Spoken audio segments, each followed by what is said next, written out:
If you agree, we can continue. And I invite Lena Terslev from Copenhagen, Denmark. Lena will talk about our recommendation in muscle and ligaments. Lena has a huge expertise in musculoskeletal ultrasound. It's involved in main projects of ultrasound in Europe and not only Europe.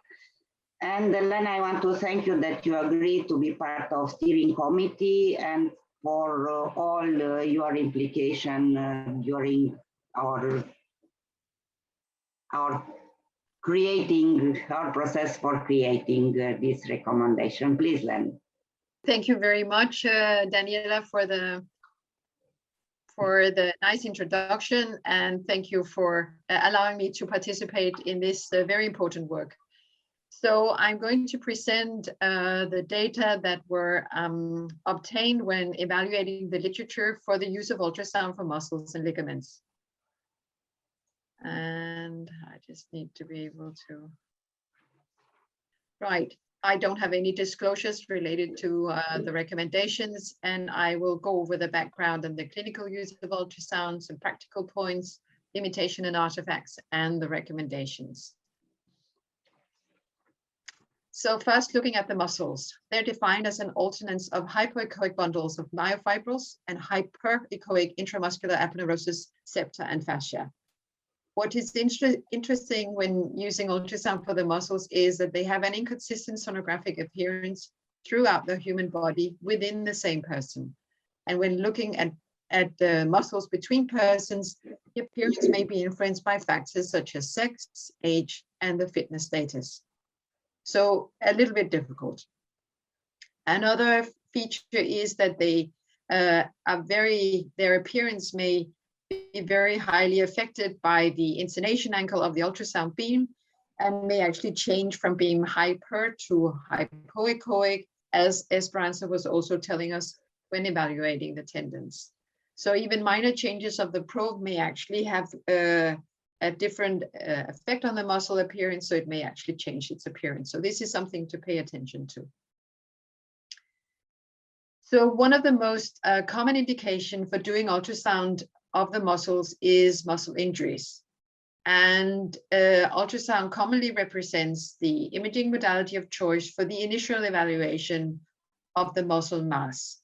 Ultrasound is able to and is used to confirm the presence of a mass. So is it a true mass or is it a pseudomass? And it can gather critical information about the mass's nature. So here is it a solid mass that we're looking at? Is it a cystic mass? It may even help us to assess the size, the margins, whether it's compressible, and whether there's any vascularity in relation to the mass. Ultrasound is able to establish the location of the mass. So what is the anatomical location and relation, and also what the relationship of the mass is in relation to adjacent structures, is able to detect signs of infiltration, and also assisted imaging guided sampling for histological evaluation.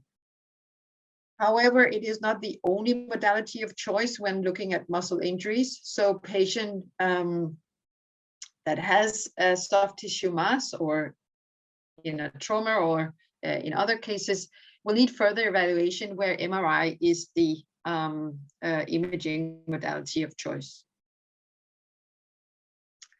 There are other conditions where it's important to evaluate using ultrasound, or at least where we were able to find scientific evidence, and this is related to conditions such as sarcopenia and myositis. The ultrasound is reliable not only for the prediction of the muscle strength and the function, but it may also be able to detect and monitor sarcopenia when looking at muscle size, the echogenicity, the pennation angle, and also the vascularity. So sarcopenia is an increasing area of interest, both in geriatric departments, in rheumatology, and in other conditions or departments. And therefore, this is very interesting. As for myositis, ultrasound may also be able to help us in the diagnosis and characterization of the disease activity when looking at inflammatory myositis. It has a sensitivity of nearly 83% for detecting histologically proven myositis. In the acute setting of myositis, the inflammation in the muscle can be visualized. It may be related to edema as well, which may increase the echogenicity of the muscle, which at the same time may also appear swollen. In chronic disease, so in long-standing myositis, where the inflammatory component is no longer the most important part, it may be able to help us identify the atrophy of the muscles related to the reduced volume. It may also have increased echogenicity due to progressive infiltration of fatty tissue. There are some practical points in relation to the use of ultrasound in muscles. So one of them is that changing the muscle position in relation to the probe orientation may affect the appearance of the sonographic image of the muscle. So aiming at having a perpendicular placement of the probe in relation to the skin and the muscle will give an optimized evaluation of the muscle echotexture. Furthermore, the use of high frequency matrix transducers, so more than 15 megahertz, together with the use of compound and harmonic imaging, actually increases the spatial resolution and allows us for a more detailed examination of the superficial musculoskeletal muscles.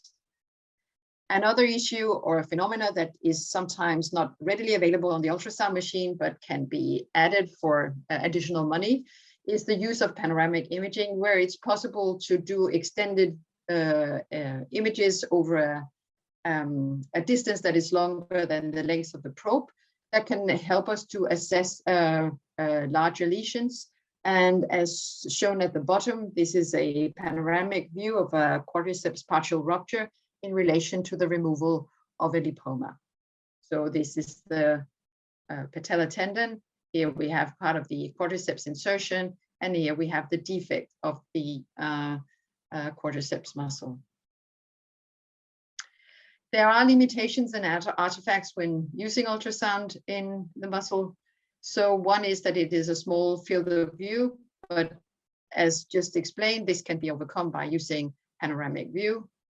It does not allow the assessment of muscles that are located deep to highly reflective structures such as bone and air. So in those cases, the ultrasound is not the imaging modality of choice. And still, it's important to remember that MRI is the imaging modality of choice for local regional staging of muscle lesions, especially when there's also suspected bone involvement. We have recommendations based on the literature in relation to these features. So the first recommendation is that in muscle injuries, ultrasound should be performed to confirm the lesion, define its anatomical location, and establish its extension. This is the level of evidence 2. The strength of recommendation is strong, and there was a broad consensus of 94%. Second recommendation is that ultrasound should be used to confirm the presence of a muscle mass and provide information about its structure. The level of evidence is 1. The strength of the recommendation is strong, and there was a strong consensus of 100%. Ultrasound, as the last recommendation, might play a role for diagnosis and monitoring disease activity in patients with suspected myositis. The level of evidence is 2. The strength of the recommendation is strong, and there is a moderate consensus of 79%. Then moving to the second part of this introduction, which is ligaments and retinacula. We know that ligaments, pulleys, and retinacula appear as less echogenic fibrillar structures when doing ultrasound examination. We know that ultrasound and MRI are complementary tools for assessing both intrinsic and extrinsic ligaments and for diagnosing ligament tears, pulley and retinacular lesions, including lax, torn, or thickened ligaments, or even absorbed ligaments, and may also be used to assess non-union avulsion fractures. So here is from the ankle with the retinacula crossing over here we have the posterior tibial tendon. This is the anterior ligament in the ankle that is very clearly shown also with ultrasound. So though ultrasound may be used for ligament pathology, most of the literature is related to the ankle, the acromioclavicular ligament, and the elbow and the hand. So as for the ankle, the point of care ultrasound is as precise as MRI for detecting ligament and tendon injuries and may be used for immediate diagnosis and further preoperative imaging. Looking at the lateral collateral ankle ligament complex, then the anterior talofibular ligament, as I showed you before, and which is also shown here at the bottom, is the most commonly injured ligament and one of the frequent reasons for doing ligament assessment in the ankle. During dynamic examination, it's possible to establish the sufficiency of the ligament, both with active and passive movement. In chronic injuries of the ankle, where ligament injuries cannot be ruled out based on clinical examination alone, then it is wanted with additional imaging, and ultrasound may be helpful. Looking at the medial collateral ankle ligament complex, the deltoid ligament, ultrasound can be an accurate method for identifying the ligament components when doing dynamic examination, but the evidence for the use of ultrasound for this particularly complex is scarce. If we look at the acromioclavicular joint, the AC ligament can be reliably examined by ultrasound, and both distortion and rupture can be assessed by ultrasound, whereas wanting to assess the instabilities in the AC joint, it needs to be combined with dynamic examination. Ultrasound can directly visualize the corticoclavicular ligament and is almost as reliable as MRI, and may also be able to differentiate the two components, the trapezoid and conoid ligaments. As for the elbow ligaments, the lateral ulnar collateral ligaments and the medial ulnar collateral ligaments can be assessed by ultrasound, and doing stress maneuvers, it's possible to assess whether those ligaments are stable or not. There are also the use of ultrasound for the Struthers ligaments for nerve entrapment syndrome related to the median nerve, and also assessment of the ligament, the arcuate ligament, for the assessment of ulnar nerve entrapment. Moving on to the hand and the wrist, the ligaments here are quite complex, and with a lot of skill, you can assess a lot of these structures. Looking at the literature, the scapholunary ligament can, by ultrasound, be assessed for morphological changes, but also assess the stability when doing dynamic examination.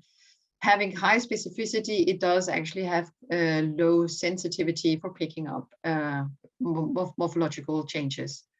The trapezoid, metacarpal, and ulnar collateral ligaments of the thumb can be detected and be also examined for stability, where ultrasound is very useful. If we look at the flexor retinaculum over the carpal tunnel, ultrasound is able to assess the thickness of the retinaculum and also evaluate the relationship to the median nerve. If we look at the literature for the triangular fibrocartilage complex, it appears to be difficult to detect by ultrasound, but looking at the radial and ulnar collateral wrist ligaments, they can be assessed by ultrasound, and the findings here have been shown to correlate to ulnar-sided pain and instability. If looking at the fingers, then ultrasound can evaluate finger pulley lesions in trigger fingers, annular puller ruptures, and is comparable to MRI for distinguishing partial, complete, and combined pulley ruptures that may arise from overuse injuries, some of them, as you may see, in relation to climbing. The annular pulley measurements have good inter and intra observer reliabilities because ultrasound has very good resolution. And ultrasound can also be used for assessing collateral ligament tears, palmar plate injuries, and thumb sesamoid fractures, and may be very important for improving outcomes in relation to finger trauma. There are practical points in relation to the assessments of ligaments and retinacula as well. So ultrasound is a simple and reliable test to diagnose acute ligament injuries. The relative ease of use, the lack of ionosine radiation and dynamic capability of ultrasound makes it very useful and is a confident technique for assessing the ligament of the extremities. There are limitations and artifacts. So due to their composition, ligaments may also exhibit anisotropy, as we saw with the muscles and was also highlighted for the tendons. And using this fact may also help us to identify them with ultrasound. Changing the orientation of the probe along the axis of the ligament, thereby altering the inclination angle and thereby the ultrasound beam, can also help us to visualize different parts of the ligament. When looking at the recommendations, we were able to produce 6 recommendations. So the first one is that ultrasound is useful for diagnosing acute lateral ankle ligament injury. The level of evidence is 1. The strength of recommendation is strong, and there was a strong consensus of 96%. Second one is that ultrasound is useful to predict prognosis of acute ankle sprain. The level of evidence is 1. The strength of recommendation strong, and there was a broad consensus of 87%. The third recommendation for the use of ultrasound for ligaments and retinacula is that in addition to manual anterior drawer tests and stress radiography, dynamic ultrasound may be useful for diagnosing chronic ankle instability. The level of evidence is 3. The strength of recommendation is weak, and there was a broad consensus of 90%. The fourth recommendation is that ultrasound might be used to evaluate the injuries of AC joint and the ligament related thereto, and is also useful for coracohumeral and coracoacromial ligament injuries. The level of evidence is 3. The strength of recommendation is weak. And there was a broad consensus of 85%. For the elbow, ultrasound can be used to evaluate medial and lateral, collateral, and annual ligaments, particularly during dynamic examination.